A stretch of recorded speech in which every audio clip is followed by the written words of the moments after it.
Hello అండి, అందరు బాగున్నారా? నేనండి కపిల. ఈరోజు నేను ములక్కడ టమాటా రెసిపీ చూపిస్తున్నానండి. ఇంతకుముందు ఒకసారి చేశాను, అది డిఫరెంట్గా ఉంటుంది, ఇది కొంచెం డిఫరెంట్గా ఉంటుందండి. ఒకసారి చూడండి. దీనికోసం నేను టమాటాలు అసలంతా సన్నగా కట్ చేస్తే పుల్లల్లాగా చూడండి ఎలాగో వచ్చాయో, అసలు బాగా మిక్స్ అయిపోయినాయి టమాటా ముక్కలు. దీనికోసం 1/2 కేజీ టమాటా, ఒక 4 ములక్కాడలు, ఒక 3 ఉల్లిపాయలు, 4-5 పచ్చిమిర్చి, ఒక 1 ఇంచ్ అల్లం తీసుకున్నానండి. టమాటాలు ఇదిగోండి ఇలా సన్నగా పొడుగ్గా కట్ చేసుకోవాలండి. అప్పుడు చక్కగా మిక్స్ అయిపోతాయి అన్నమాట కర్రీలో. మనకి ముక్కలు ముక్కలుగా ఉండదు టమాటా. గ్రేవీ కూడా బాగా అనిపిస్తుంది. ఇందుకోసం నేను చూడండి ప్యాన్ పెట్టుకున్నాను. ఒక 2 స్పూన్లు అంటే ఇప్పుడు చూపిస్తున్నాను కదా, దీంతో ఒక 2 స్పూన్లు ఆయిల్ వేసుకున్నానండి. దీంతో 2 వేసుకున్నాను. ఆయిల్ వేడెక్కాక తాలింపు గింజలు వేసానండి. ఆవాలు, మినపప్పు, జీలకర్ర, ఎండుమిరపకాయలు, కరివేపాకు అవి కూడా వేగాక ఆనియన్స్, కట్ చేసి పెట్టుకున్న ఆనియన్స్ వేసేసానండి.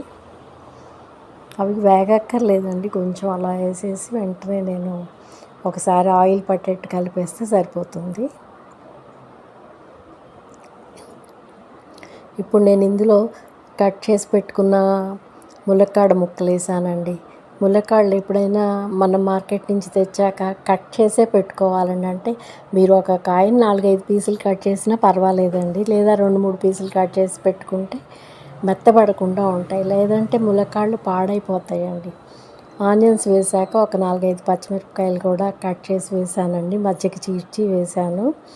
ఇప్పుడు ములక్కాడలు చూడండి నీట్గా పొట్టు తీసేసి చిన్న చిన్న ముక్కలు అన్నమాట. ఎందుకంటే ములక్కాడ బాగా నవిలేస్తారు, పిప్పి తీసేసేస్తారు కదండి. చాలా టేస్టీగా ఉంటుంది. అందులో టమాటాలు ఉడికితే ములక్కాడ చాలా బాగుంటుంది, పుల్ల పుల్లగా ఉంటుంది కదా. ఇప్పుడు ఇందులో నేను టేస్ట్కి సరిపడా సాల్ట్ వేస్తానండి. ఒక చిన్న స్పూన్ పసుపు,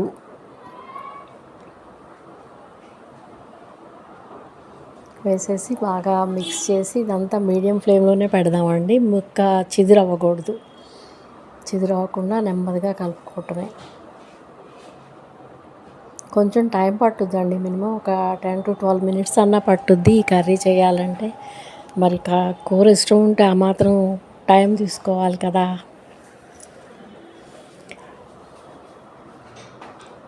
బాగా మిక్స్ చేసుకున్నాక మనం మూత పెట్టుకుందామండి. మూత పెట్టుకొని ఒక 3 మినిట్స్ అలా వదిలేస్తే బాగుంటుంది.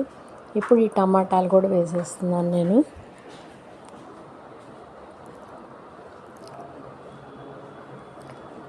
టమాటాలు బాగా మిక్స్ చేస్తున్నానండి.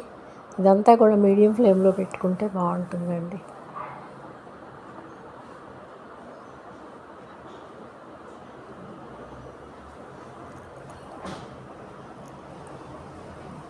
కలిపేసి నెమ్మదిగా కలుపుకోవటమేనండి. టమాటాలు అయితే చక్కగా మగ్గిపోతున్నాయండి. అలా సన్నగా పొడుగ్గా కట్ చేసుకుంటే చాలా బాగుంటున్నాయి. అంతకుముందు చేస్తే ముక్కలు ముక్కలుగానే అబ్బా టమాటా అంటే విసుగు వచ్చేది, ఏమో తీసి పక్కన పెడతారు, ఎవరు తినరు ఆ ముక్కలు. మూత పెట్టుకుంటే మగ్గిపోతుందండి బాగా. ఇప్పుడు మూత తీసి మళ్ళీ ఒకసారి కలుపుకుందాము.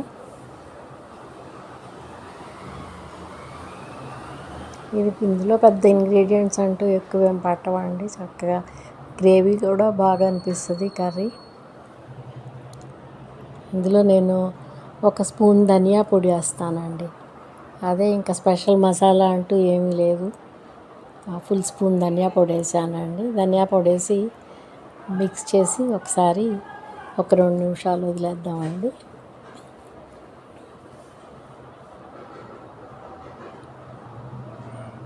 ఈ ధనియా పొడి బాగా కలిసిపోయింది కదా.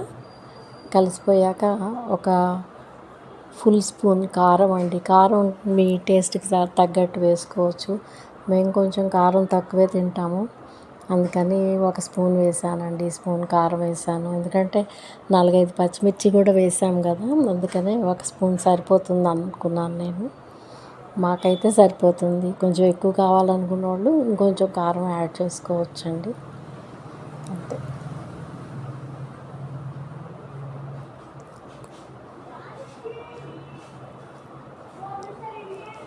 ఇందులో నుండి కొంచెం వాటర్ వేసుకోవాలండి, ఎందుకంటే కొంచెం రైస్లో కలుపుకోవటానికైతే కొంచెం గ్రేవీ లాగా ఉండాలి కదా, మరీ దగ్గరగా కాకుండా. అందుకని నేను కొంచెం వాటర్ వేసానండి. ఒక చిన్న కప్పు వాటర్ వేస్తే సరిపోతుందండి. ఒకసారి టెస్ట్ చేద్దాం ముక్క ఉడికిందో లేదో. ఇంకొక 2 మినిట్స్ అలా ఉంచితే అయిపోతుందండి కర్రీ. మీరు నా ఛానల్ చూసి సబ్స్క్రైబ్ చేయండి, చేసి ఫార్వర్డ్ చేయండి, లైక్ చేయండి. ఇప్పుడు ఈ టైంలో మనం కొంచెం అల్లం తురుముకుందామండి. ఒక 1 ఇంచ్ అల్లం చాలండి. పొట్టు తీసి చక్కగా సన్నగా తురుముకుంటే అల్లం ఫ్లేవర్ బాగా అనిపిస్తుంది ఈ కర్రీలో. మనకి ఆ ఫ్లేవరే బాగా మంచి వాసన అనిపిస్తుందండి అసలు. అల్లం చూడండి, అలా అల్లం తురిమేసుకుంటే సరిపోతుంది. ఒకసారి మళ్ళీ కలిపేద్దాం.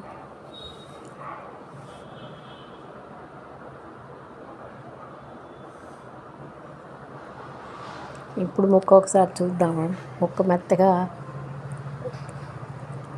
చూడండి, మెత్తగా ఉడికిపోయింది. ఎక్కడ ఒక్క ముక్క కూడా చిదురవ్వలేదండి. డ్రమ్ స్టిక్ ఒక్కటి కూడా చిదురవ్వలేదు. చాలా బాగా వచ్చింది కర్రీ. మీరు కూడా ట్రై చేసి ఎలా ఉందో చెప్పండి, కామెంట్స్లో పెట్టండి. రైస్లోనండి ఇది కొంచెం నెయ్యి వేసుకొని తింటే చాలా బాగుంటుందండి. కొత్తిమీర కూడా వేసుకుందామండి.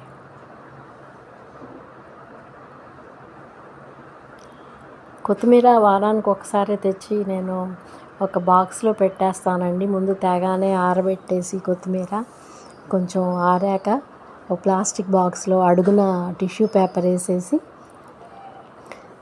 మళ్ళీ పైన ఒక టిష్యూ పేపర్ వేస్తానండి. వారం రోజులైనా మీకు చెక్కు చెదరకుండా ఫ్రెష్గా ఉంటుందండి కొత్తిమీర. ట్రై చేయండి.